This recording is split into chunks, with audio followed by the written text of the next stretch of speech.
Hello, everyone, and welcome to another edition of the Angel of Words podcast, where your stories are heard. And before we get started, I actually want to dedicate this podcast to my aunt who passed away. Rest in peace, Titi ROSAEL. We love you forever. We will remember you forever, and God bless you. May you rest in peace forever and rest in power. Now, you know that you need to click on that notification bell, subscribe, like, follow, comment, and share these messages. It's important. Spotify has video now, so make sure that you follow us on Spotify as well. They take care of us. And also, we're available on all podcast platforms. Our sponsors today are OTW Threads, reminding you to be out of this world, and AttitudeOn10.com, your place to get over your trauma and build resilience. Now, if you want the exclusive merch, like this cup right here, the sweater that I'm wearing today on the Angel of Words podcast, go to AOWENT.com. And we also have the exclusive blog there as well. In addition to all that, we are having training videos on how to start a dope podcast in just one day. So make sure that you stay tuned. Go to the website, sign up with your email, and we will be sending that information out to you ASAP. Now on deck, on the Angel of Words podcast, we have music engineer Chris, the engineer. Chris, thank you for pulling up today on the podcast, my brother. Thank you for having me, bro. Pleasure to have you. I've been wanting to discuss the science of the engineer, the importance of the engineer for quite some time. So in 2 sentences or more or less, however you're feeling, tell the audience what a music engineer is. And how many words you want? You know what? Just go for it, baby. A music engineer in reality is somebody that can take your song, your lyrics, and turn it into something where you can, how do I explain this? I usually try to keep my work into something that's feeling. So if I'm getting work from a client, I'm getting a song that he has a certain type of vibe that he wants to implement, then I try to turn that into a reality.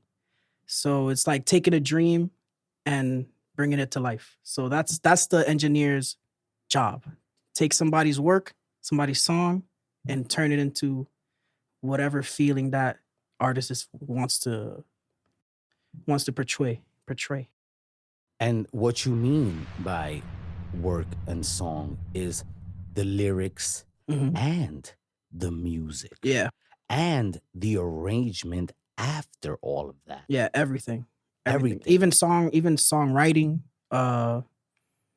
co-production, which means like sometimes, as you know, like we as engineers, we get like a 2-track of a production that we may get, like they get it from YouTube. Sometimes that arrangement for that production does not fit the arrangement the song was written as. So I have to take my time into arranging that production to fit the lyrics, fit the vibe of the song that the artist wants, or whatever. To be honest, sometimes I have the creative freedom to creatively do that myself. Like they'll be like, yeah, just do it. And I'll be like, okay.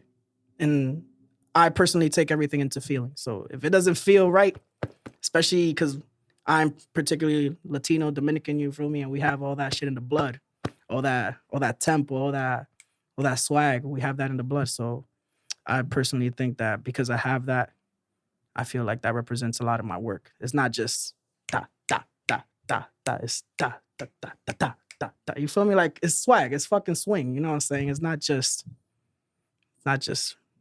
mono. It's everything.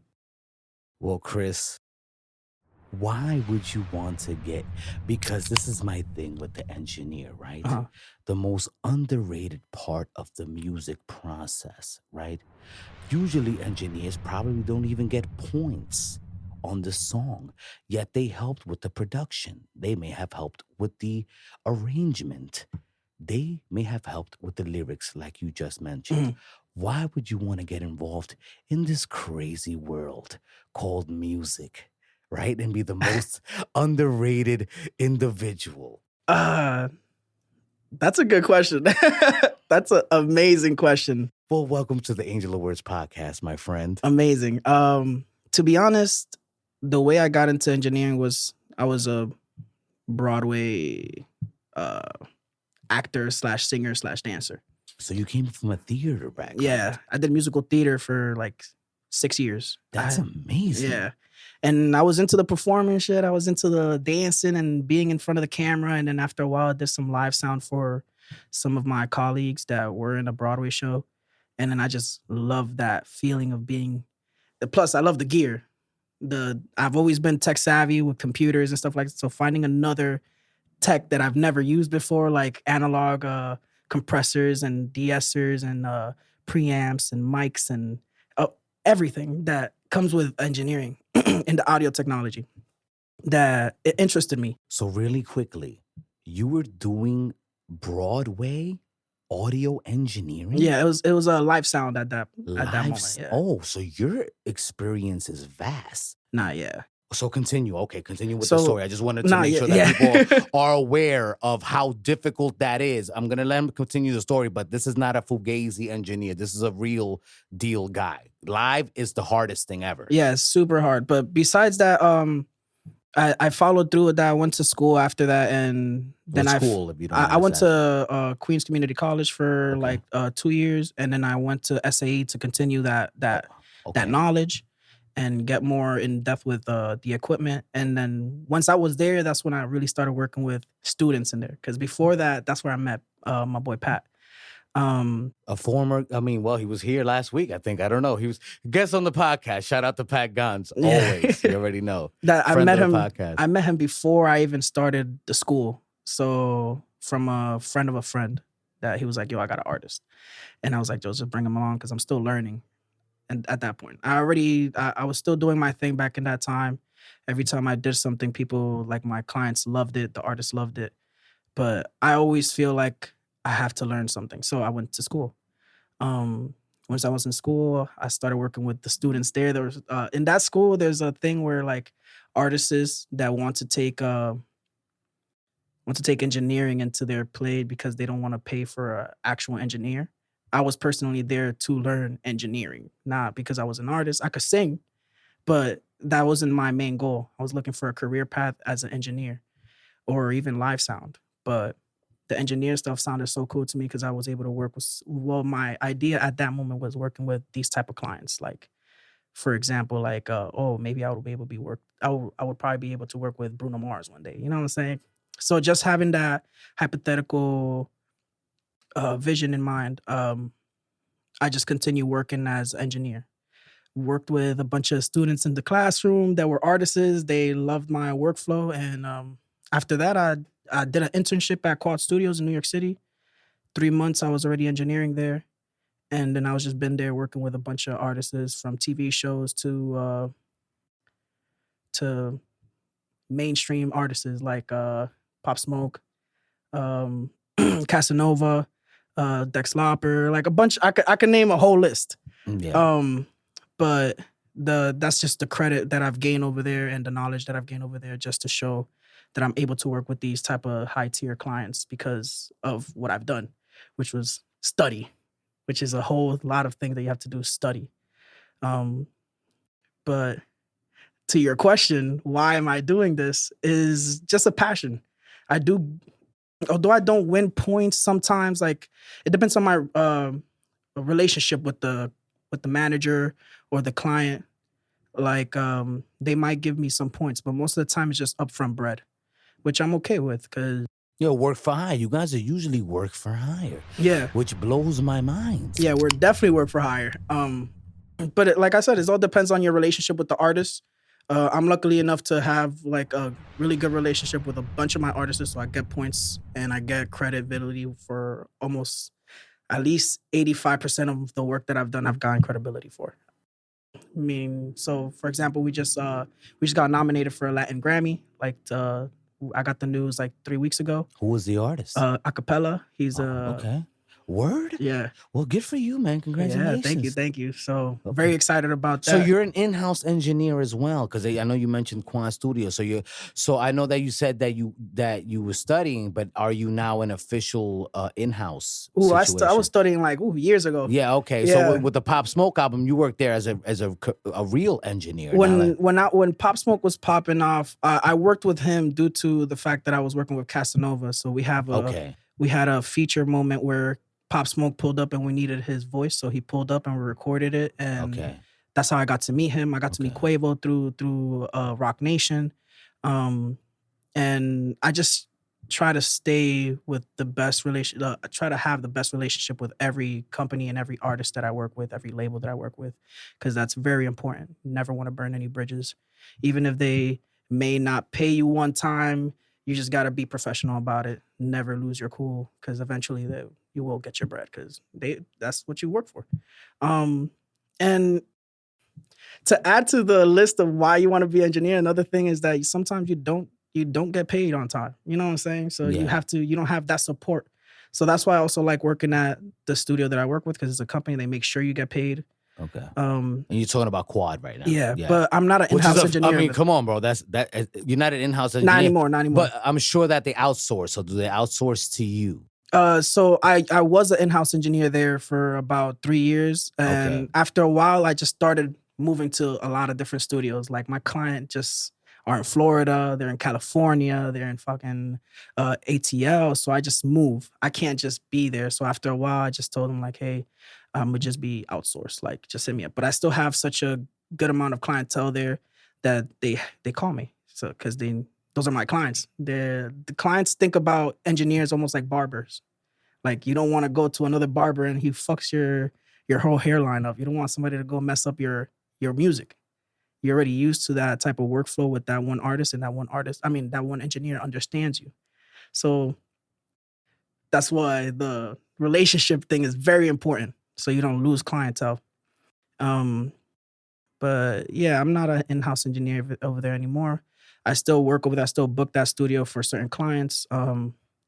Like I said, I work for a TV show called Raising Kenan, the 50 Cent for Power. Okay. So I work with that show. They do a lot of singing in the show. Yeah. And they also have a lot of background music. Do you work on that as well? Yeah. Okay. All right.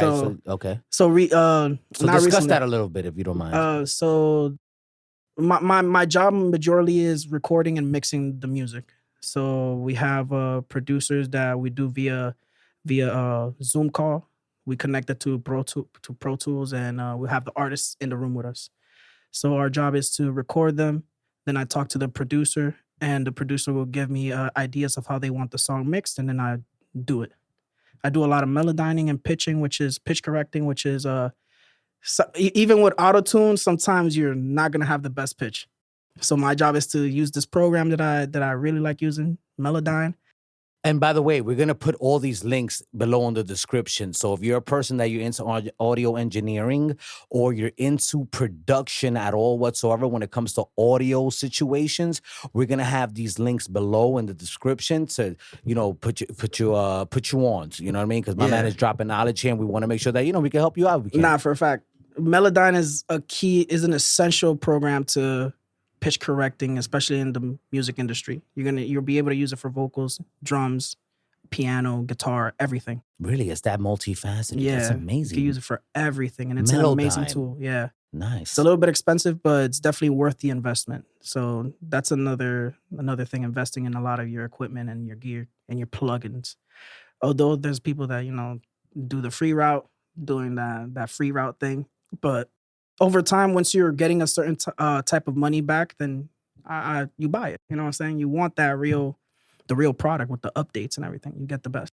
Could you describe how important that is? Because I'm going to be honest with you. Me personally, I've been a person that has, I just recently updated, because I'm like, yo, bro, I got to get through this until, there's some income coming in.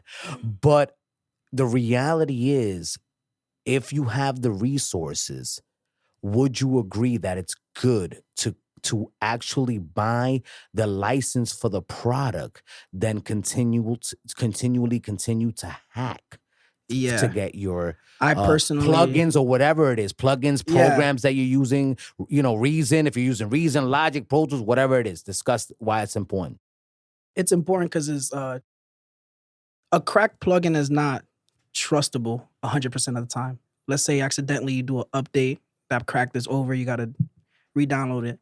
Let's say I've had an issue with a producer of mine where I like engineering and I have a producer in the room. He produces, I record, next song, producer record. He updated his computer and all his cracked plugins gone. We're in the studio session. We have an important client in the room. We're waiting for the next song. We already finished the first song. You were at Quad when this happened? Yeah.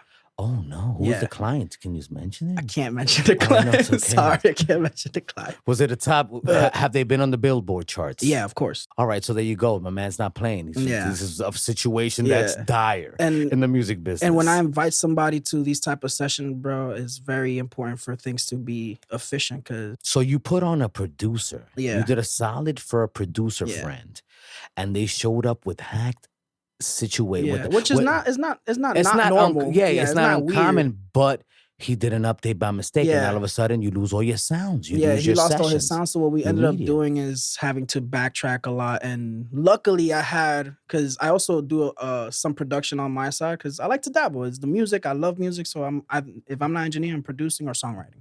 Okay. So I have a bunch of plugins that I do pay for.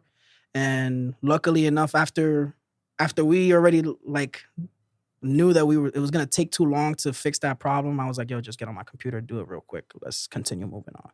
And then with that situation, I have to continue talking to the client, making sure like, yo, everything's okay. And starting conversation that I know is gonna continue until we get the problem situated. I have to be on top of everything. The engineer doesn't only engineer. You're a troubleshooter. Yeah, we troubleshoot even real life situations, and it could come with the cost of losing the client, or if you're good, you'll gain the client's trust. Like, all right, I got you, bro. Like, don't worry about it. You know what I'm saying? Like, you have to be really good at talking and communication. If you cap too much, then they're gonna find out. They're not stupid. None of the clients are stupid. They've been, especially if they're known and they've been in the billboards and stuff like that, they're not dumb. The manager starts noticing, the crowd starts noticing, and they start noticing. Like, so you gotta be on your point. So I definitely support you having to buy your VSTs. Obviously, when you're starting off, we're not making money off of this. When you're starting off, like, I've been there. I've had the cracked plugins before. I just ended up paying for them once I was gaining the clientele and the money was rolling in. I just started paying for all my stuff. And we also have to remember that these people coming with these plugins are producers and other engineers that are like us. That, let's say I come up with a plugin and then I'm not getting any money because all my plugins is getting cracked. We have to support ourselves. There's not a lot of us. Wow, Chris, you just dropped some ill knowledge. Now, I want you to discuss, if you can get into the workflow situation. What is the ideal situation when you're starting a brand new project? Production-wise, vocals in there. Like, how do you go about your business? What plugins are you using? What DAWs are you using, which is digital audio workstations? Are you going, are you wet? Are you in the box or out the box? Like, what's your situation? What do you prefer? So I do hybrid engineering, which a lot of us new engineers do. A lot of my coworker engineers do this too, where we use gear and then we use in-box mixing and analog mastering, or in the box mastering also, depending on the situation that we're using. And could you explain that really quick for the people? Yeah. So for example, I would use in the box. In the box meaning it's like everything is digital on everything your screen. is digital. So the big, let's say this is a mixer right here. Yeah. This would be considered out the box. Yeah, that would be analog. Yeah, right? But that's still a digital a digital. It is a digital mixer, console, yeah. But you know how you. But go it in the still be out the box yeah, because the mic is going in there and it's rendering all the vocals. So yeah, it's still considered analog. But in the box it's just like all digital. Yeah, like all it's digital. all like all the little faders Yeah. that you have are all digital All faders. the compressors that Yeah. you see in real life, but in your screen. Beautiful. That would be digital in the box. So in the box mixing, meaning like you're using just VSTs, like waves and universal audio to mix. What was it? I was gonna say something before that. Well, we were discussing your workflow. Oh, so personally, I do have a template that I've worked on for years that I love to start with. It is a basic template, but it still gives a good start for people to hear themselves with a certain, like with some certain effects. Panache, Yeah, a a certain little panache. some type of hint of flavor where it's not just dry. I feel like it's hard to catch a vibe and a feeling with your song when you're not hearing yourself how you're gonna hear yourself at the end. So my template is built off of a bunch of different aspects of artists where it's simple enough where I could have a boom bap rapper and be able to have him sound amazing, or a singer and have that singer sound amazing.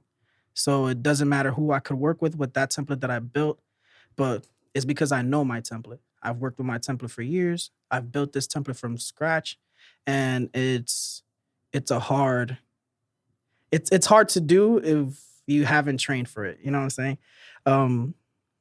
But I like starting off with my template, obviously.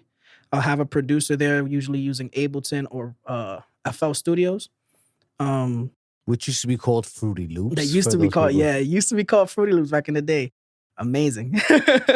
But FL right now, and which FL is super popular right now. Super popular. FL is killing. Yeah, man. it's killing crazy. Do you enjoy it? I've actually started dabbling in it a lot. Yeah, I heard it works better for Windows though. Nah, it does. But now there's a new version. Like I think like 2 years ago, they have a version that's for Mac. So like it works perfectly fine on the Mac. So have you been able to dabble in both, and now you can say that like using Fruity Loops now called FL Studios, it's either software that whether it's your Mac OS or your Windows or even your Chrome. I don't even know if probably people are doing stuff on Chrome. Yeah, but like it's gonna be working. It should be able to work. Okay. Yeah, I could tell you for a fact that on Windows and Mac it works perfectly fine. All right, it won't mess up your workflow. Will not mess it up. But I like to keep FL strictly for production. I know that there's some people that record vocals on FL and do other stuff on FL, but I like to record my vocals on Pro Tools because it's just my workflow. Personally, I feel like FL Windows are a little bit not where they should be. I feel like certain keys and shortcuts don't make sense to me, but after a while of learning them, it's just a learning curve. Once you learn the shortcuts, you'll be able to do it. So you think it's just a learning curve situation? Yeah, it's not really the actual software that doesn't work well with the vocals. Nah. It's definitely a workflow. But personally, I know that I can get what I want with my vocals or with whoever vocals with Pro Tools. That's just my main DAW. And that's the DAW that comes in every studio that you go to. They're not going to, a lot of studios, especially company studios, are not going to have FL on the computer. Okay. They're going to have Pro Tools, Logic. That's it. Gotcha. That's all they're going to have. So I'm going to stay on Pro Tools because I know if I don't have my computer on me and I end up going to a studio, maybe I'm on vacation and I get hit up by a client, I'm gonna go to the studio and I know I could just jump on Pro Tools and just set up a template or just set up or remake a template, whatever the situation is. So that's the importance of Pro Tools as an engineer and as a producer as well. Yeah. And actually as an artist, if you're an artist that wants to record your own vocals, Pro Tools is important because it's used usually as like an industry standard. Yeah, it is definitely an industry standard. Okay. Like for example, the U87, the microphone by Neumann, it is an industry standard. They have it in every studio. That's mainstream. Click the links below. We'll have that there. Neumann. It's a very expensive mic, but it's another investment. Yeah, no, but I mean, if you want to be in this business, in any business, you got to invest in yourself. I'm not gonna hold you. I feel like video production and engineering are the most expensive hobbies and careers you could ever have. When it comes to having exactly what you want, and also so much new stuff comes out that you just want to get it. Like, it doesn't matter what it is. I guess I buy software plugins like every other month. I'll buy like a couple of plugins. Like, I'll be like, oh, that's new. All right, let me try it. Let me buy it. Let's just buy it. That's awesome. I love that. It's just the interest in my work. So if there's anything that's gonna make my job easier, or is gonna give me an upper hand just because I have a plugin that might help me out, I'm gonna get it because I'm hungry for that. To get in that level of like, yo, I've never heard that before.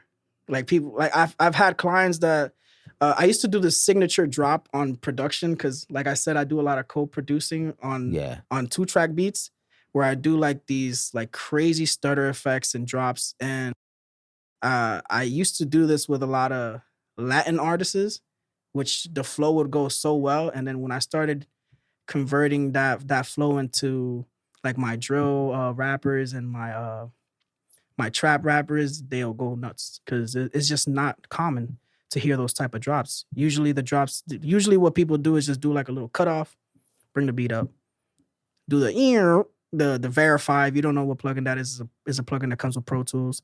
There's other plugins that you could use it with, that you could do that effect with, but verify is like the most known plugin to that. That's the mainstream plugin for that. When artists be like, yo, can you do that? That's what they're talking about. Nice. And dropping jewels here. Yeah. Man. Thank you so much. You're the man. That's the wave. And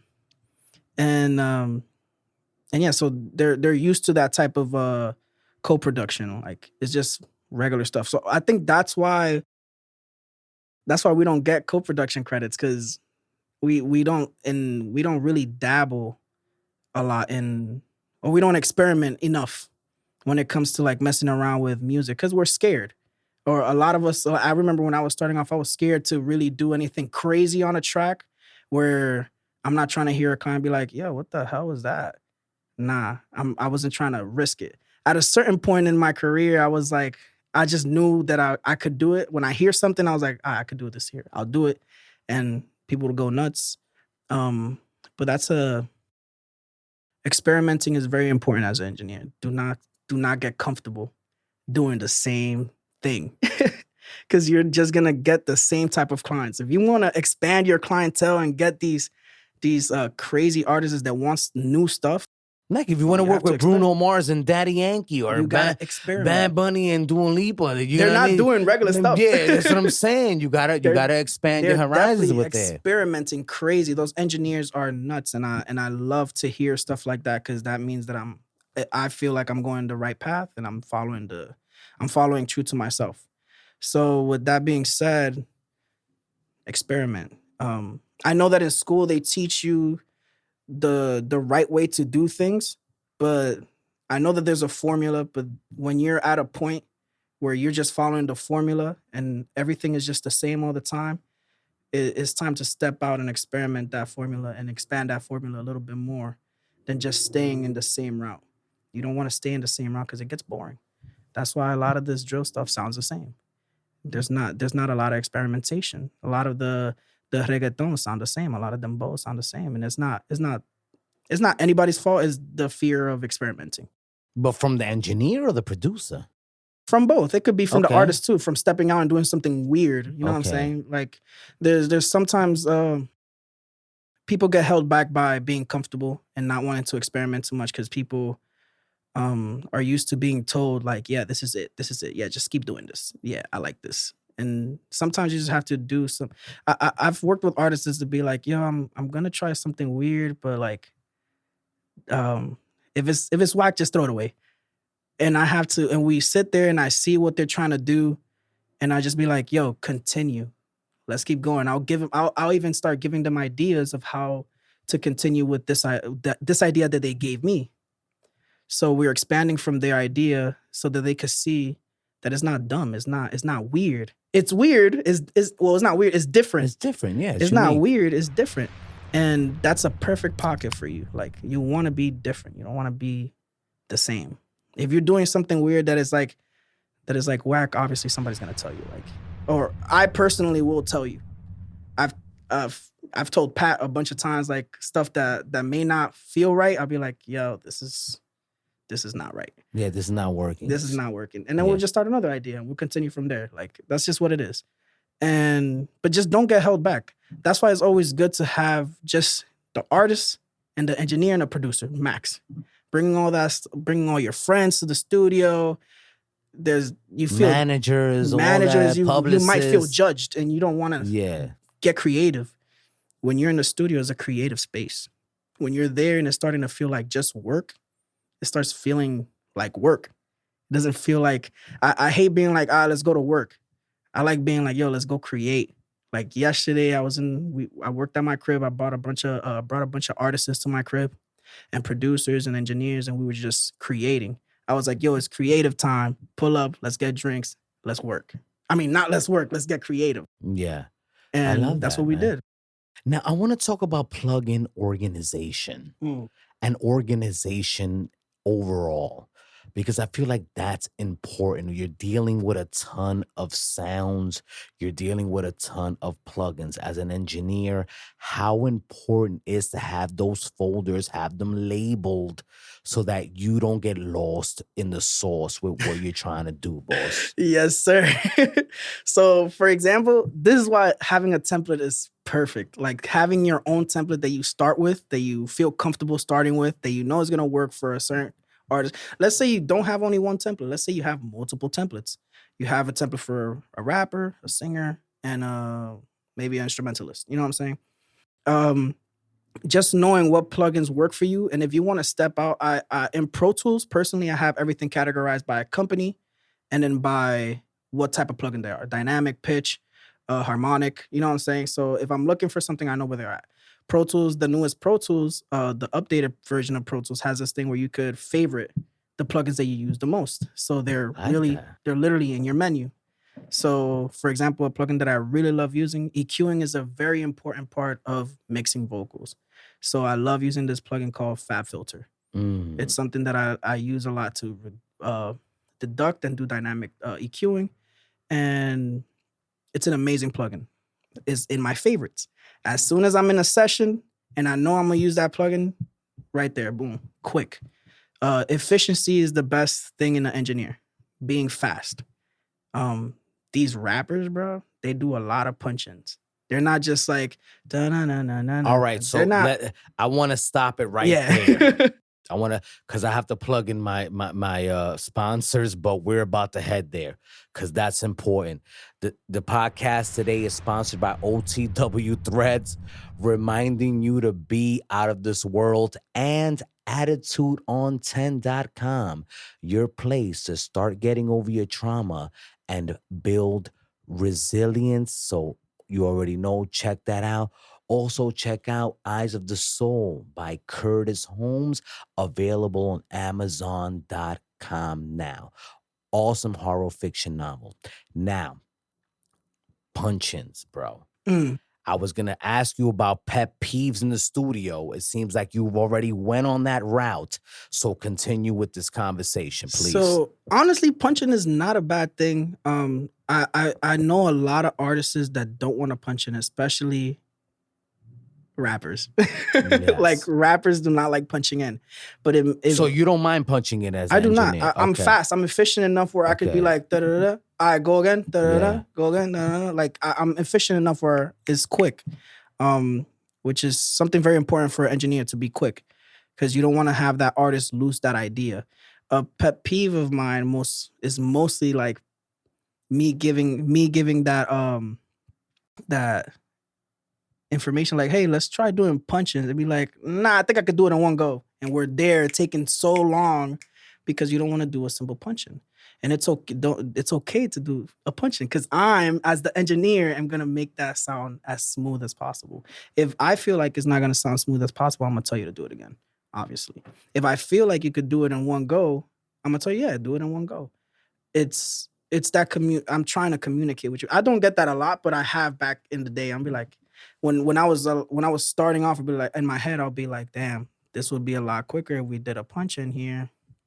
But obviously, back in that day, I was a little bit more reserved than what I am now. You're not as timid as you were before. Nah. And as an engineer, you have to gain, like, that's how you know that. Yeah. Would you say that that's how you know that you're getting better at what you do? Like, you're not timid to say what you really want to say Yeah. in the studio? Because I feel like you're in there with all these intimidating people. You're in there with a Kanye or whatever artist, and they're all, you think, they're on this high ground, they're thinking, but like you're the one that's actually making sure that their music is tight. Yeah. You know what I mean? I need to make sure that their music, even if I don't end up mixing it, the person that it gets sent to, I don't have to get an email like, yo, we have to re-record this or something like that. You know what I'm saying? I'm trying to avoid that 100% of the time. So if I'm telling you you have to do this again, I'm going to tell you, because I just can't.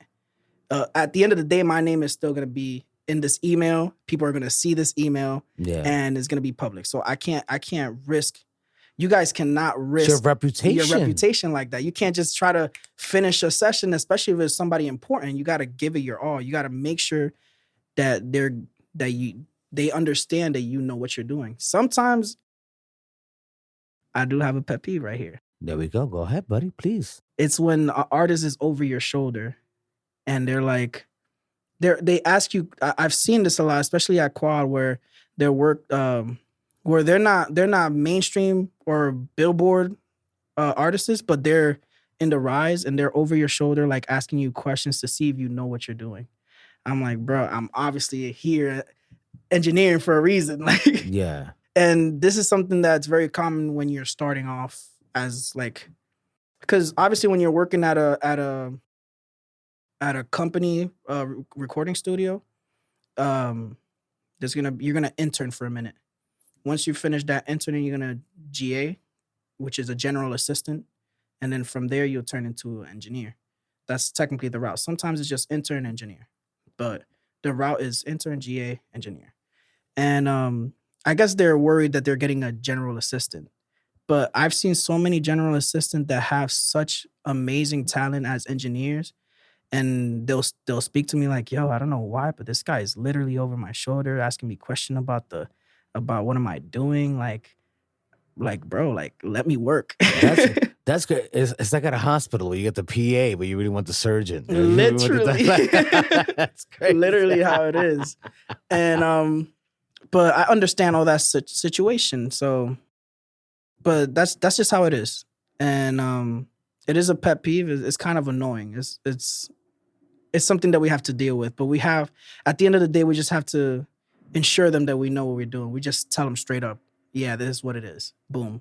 And then continue working. Sometimes I don't even look at them. I just like, yeah, this is for that. And that's it. Like, I just keep it going because I'm not trying to get distracted from my main goal, which is finishing the song with the artist and making sure that the artist is happy with the end product, which is the most important thing as an engineer.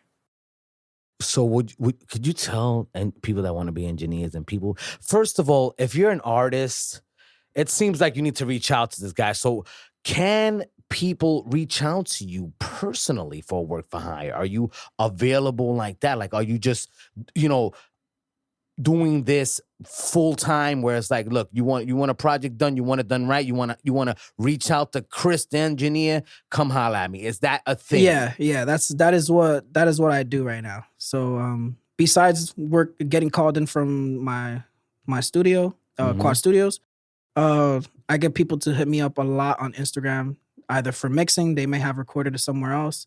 Sometimes I have to be like, yo, you got to re-record this song because it's just not going to come out how you're going to want it to come out. Do you have a space for people to come and re-record? Yes, I have multiple spaces in New York City. I have a bunch of places with different prices. There's one in Brooklyn that I've been working at for a minute now.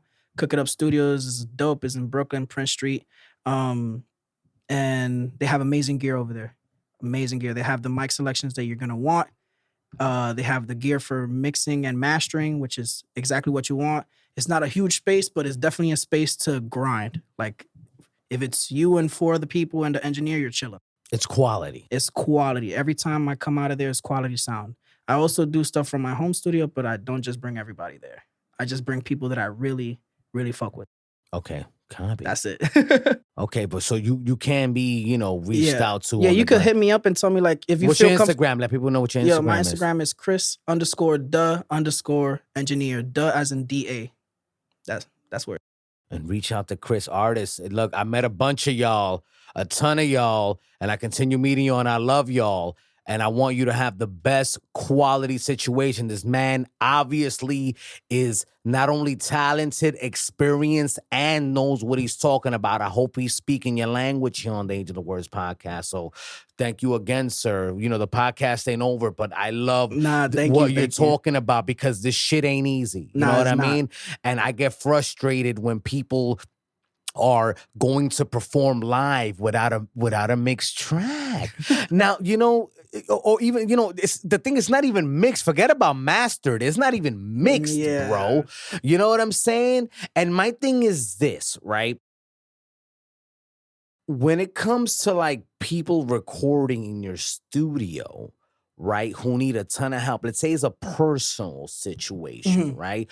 Are you signing split sheets with these people? Like, what's happening now? Because let's say it's you in a private setting that's under your control. You're not paying a Quad Studios. This is in your personal thing or wherever you paid for studio space. Like, now, are you signing a split sheet where like you're getting points for the situation? Like, are you comfortable enough? Are you confident enough in yourself that, yo, if you're in the studio with me and you're asking me for, like how you mentioned before, you're asking me for advice, vocal, whatever the case may be, are you signing these things? Are you business, is your business acumen doing that? So I'm ready for anything. For example, with us, I have a relationship with certain artists that is word to mouth. Like we don't have to do a split sheet. I know I'm getting those points. Obviously, if it was a scenario where I need to bring a split sheet, I have them ready for whatever circumstances. And if I don't get those points, I hold the masters. It doesn't really matter. I have control, and I have my music lawyer ready, so I'm ready.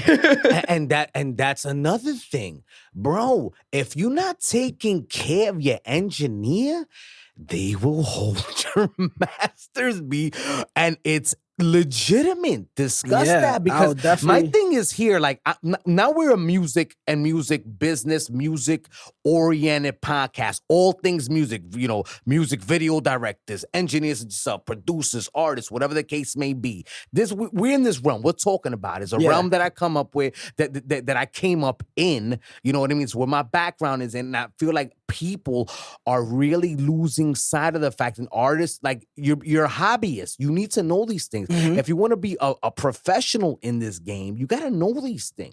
Or you're a hobbyist if you don't know these things. Because an engineer will keep your masters. And why? Tell them why engineers are allowed to keep your masters. You know, as much as you know about it, or if we're honestly allowed to, because we hold responsibility to your files. We have all your files. Honestly, I don't send a file out unless I know I got those points, and unless I don't send the full files. I only send their vocals. If they want the files to sound exactly how I sent them to bounce, they're gonna have to pay me or give me my points. Otherwise, they're gonna get just their vocals raw. Get somebody else to mix it. And by the way, guys, when he says bounce, you record a song, correct?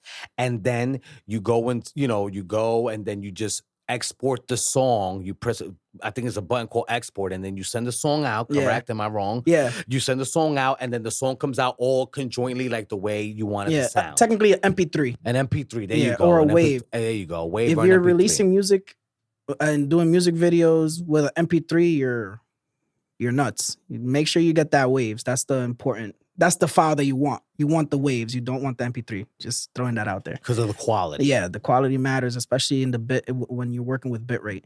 But yeah, I'll definitely hold that, especially because I've been doing this for a good amount of time where I'm tired of. I've already been played a bunch of times. Like when I was starting off, I've been promised I'm done with the dream selling. You know what I'm saying? Like I'm done with all that stuff. I want to see paperwork, and I want to see my points or my bread, whichever one. Like I'm gonna keep it a stack. Like I'm working for this. This is my career. I'm not getting money from anything else. So technically, you're playing with my money. I'm gonna play with your song. Like, like it's just how it is. I mean, you're not gonna play with it. You're gonna keep it. You could technically release it as like underneath your own publishing your own record label if you really wanted to. If you really wanted to be grimy like that, doesn't sound like you go that route. But if you wanted to, if I wanted to, I really could. But at the same time, like I said before, I always try to keep a good relationship and just communicate with my people. If not, at the end of the day, that one person might not be worth the hassle. You know what I'm saying? So although I could, or we could, in reality, we're not really gonna go through that extent because it's different if that's our only client. You know what I'm saying? Yeah. If that was our only client, or if that's happening to us with all of our clients, Yeah. that's an issue. Obviously, we're gonna do something about it. But in reality, we won't really go through that step. We'll just communicate with you like, hey, I really need that bread if you want the song. Like, I can't just send you the song without the bread. You know what I'm saying? Or without making sure that you sign the split sheets or whatever. But if they sign the split sheet either way and they don't give you the points, doesn't matter. We have the split sheet. They're obligated to give us the point. You can't sign a split sheet and not give us the point. Then Oh, you can't release the song. you can't release the song. Yeah, it could be pulled. I mean, you could release it, but It's you gonna have to get pay pulled. up. Yeah, it's gonna get pulled, or you got to pay up. It doesn't really matter. I mean, it is what it is. You're But- gonna lose either way if you're trying to get Grammy like just that. just like how an engineer tries to keep the best relationship with their artist, the artist has to have their best relationship with the engineer. There's Yeah. supposed to be a communication between everybody. It's a relationship at the end of the day. Yeah. Engineers and artists spend so much time in the studio, so much time, even More than producers sometimes. not. I think equivalent Yeah. Equivalent. Yeah. to producers, because I've been in studios where this gonna sound crazy. Nobody has showered. We're in the studio for like 3 days. But that's the grind. That's the reality. Grinding. We Yeah. made so much music and we were so productive. And after that, we relaxed. We went on vacation. We got paid. It's worth it.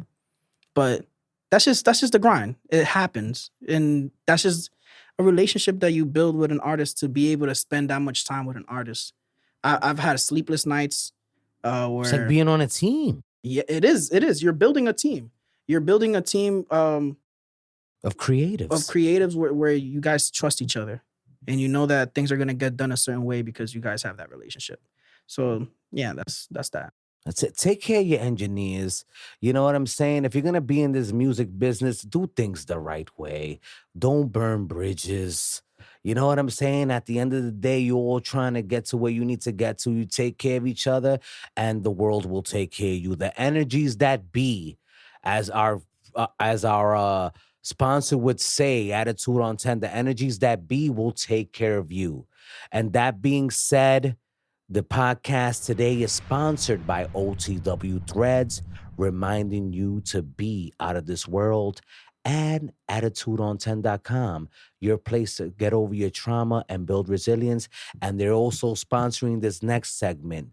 And Chris, right now, it's time to play 5 Words with Angel.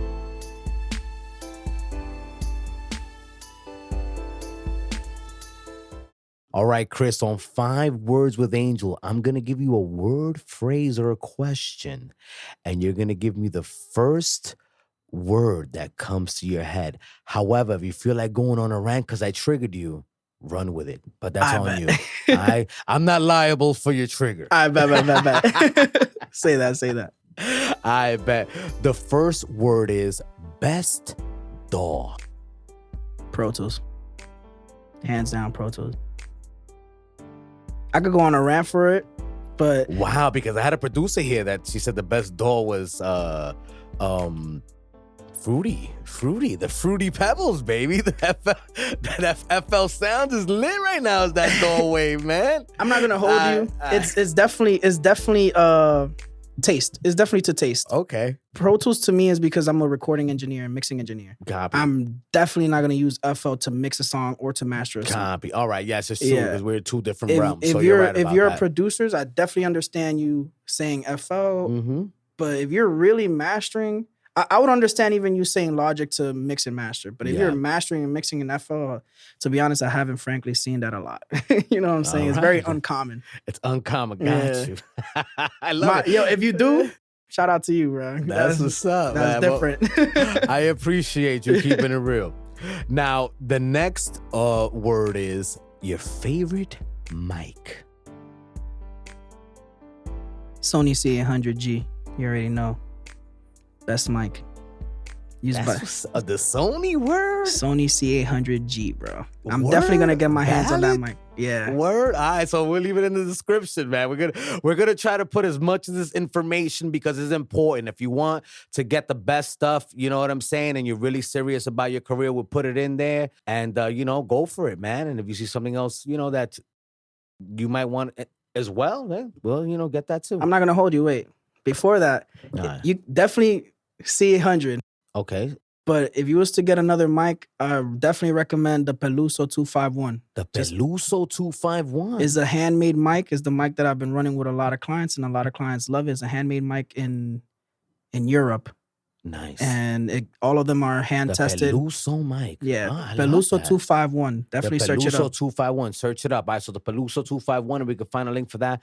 We'll put it there as well. Just know you've been blessed. Yo, my man is dropping knowledge on you. I really hope you're listening, man, because it's real in the field. The next word is waves. Waves audio.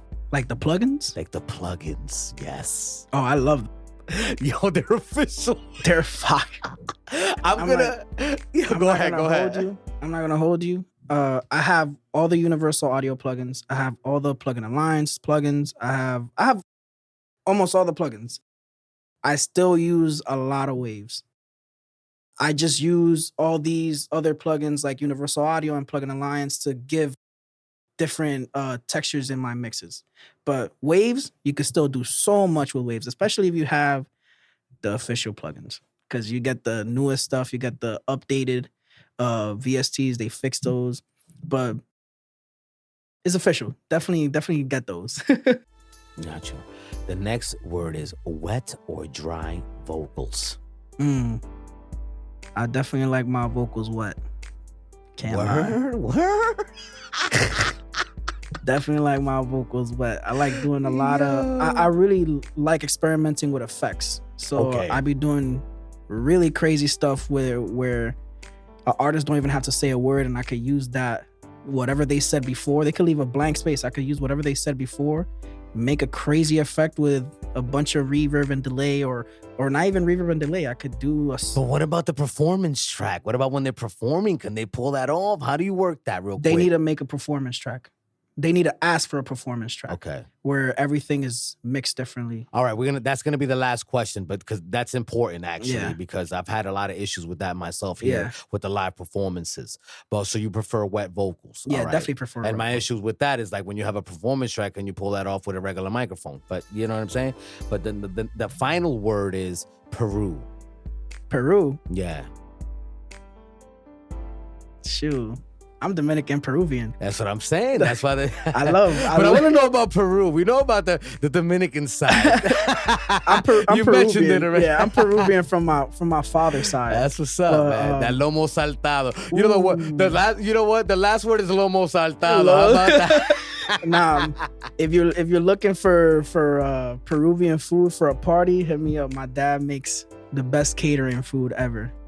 Feel me? Does he have a business? Nah, he doesn't. I just link him with a lot of clients of mine that are doing okay, so he will do catering, but he's just not a business per se. He's not into like broadening it, but he could. He makes so much delicious food. I will be hitting you up for that. Definitely let me know. Definitely let me know. Sure. My dad is definitely a chef. He could chef it up crazy. That's what's up, man. Yeah, I'm blessed. All right, man. That's what's up, man. That was Five Words Angels, sponsored by OTW Threads and AttitudeOn10.com. Your place to get over your trauma and build resilience. Now, let's talk about that. Mm-hmm. The final thing, right? You were talking about the performance tracks, right? Yeah. Like, you're not releasing those to artists. Artists will have to come in, sign the documents they need to sign, and also bring their own hard drives, because you're not giving them hard drives. Nah. Like, to artists, they got to bring their own. They got to bring their own hard drive. Disco duro, if you want to know what it is in Spanish.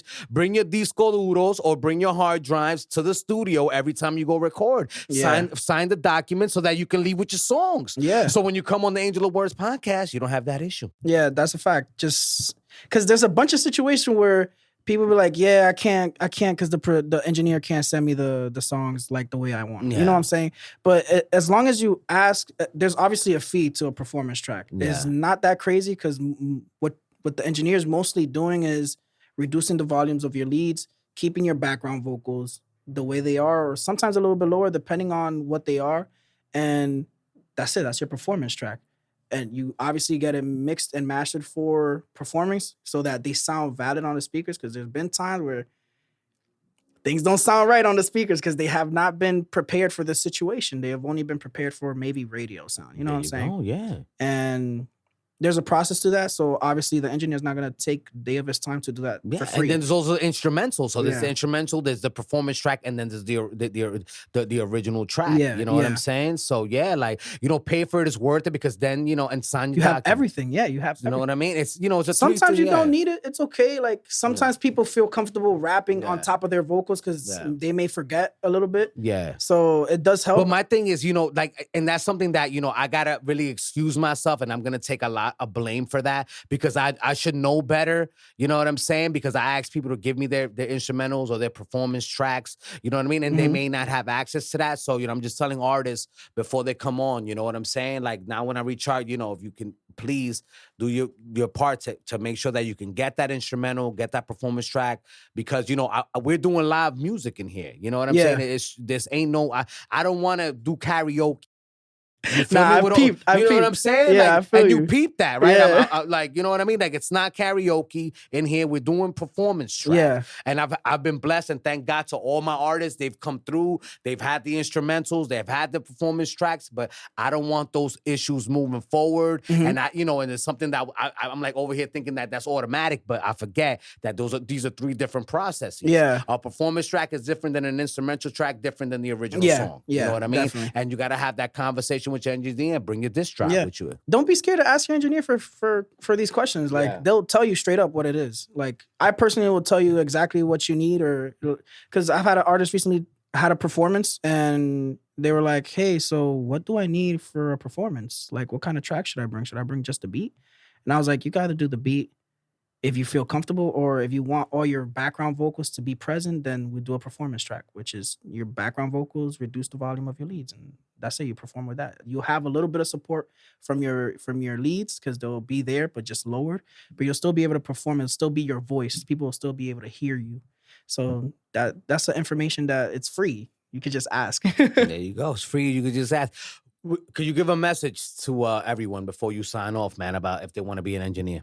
Yeah, if you want to be an engineer, just know that you got to grind a lot. It's not easy. There's a lot of people there selling dreams, but if you stay true to yourself and you know exactly what you want to do, and you have the support of your family or your friends or your clients, and you know that you have that piquete, that swag, then just know that that salsa, you're going the right way. Just follow through. Do not fail. I've seen so many people have this dream and then just disappear. I've had this friend of mine where I was in school with, where we'll be there every day early, and then like halfway through the program, he just stopped showing up. It's crazy. Where can we find you, Chris, the engineer? For anyone that wants to reach out, get your service, and maybe even pay you to freaking give them some advice. You never know. Just you can reach me out on Instagram. Again, it's Chris_DA _engineer. You can reach out to me in there. If you need my number, you'll see it in on my Instagram. If you need my email, it's chris@ahitmaker.com. You can just send me there too. Chris, thank you so much for pulling up and dropping absolute gems. Now you got it, Just bro. like my desert rose on here. That's from Aguascalientes, Mexico. Ooh. This is the Angel of Word podcast where your stories are heard. Thanks to Chris for pulling up and absolutely dropping gems. Don't forget, we're on YouTube, baby. Click on that notification. I don't even know if it exists anymore. So click on that subscribe button. Like, follow, comment, share these messages for us to support. Share it to your friends because you know they want to make music and you want to help them. Yo, here, watch the Angel of Words podcast. You might learn some. Don't forget, we're on Spotify too. You could do the same thing as well and share if you have Spotify users that are friends, you can share there as well, and on all podcast platforms.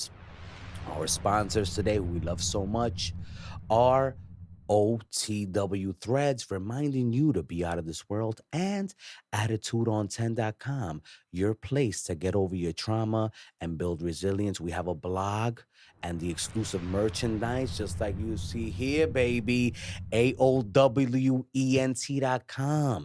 Check it out if you want to follow Angel of Words, it's at angelofwordsent.com. And if you want to start your own podcast, click on the description and go below and find those links and everything that we spoke about today. Mostly everything, because, you know, we might miss a few things, but we will leave links below for you to get started and get that gear, those plugins, whatever it is you need to make fantastic music and make your life easier. We're going to try to get that down below in the description.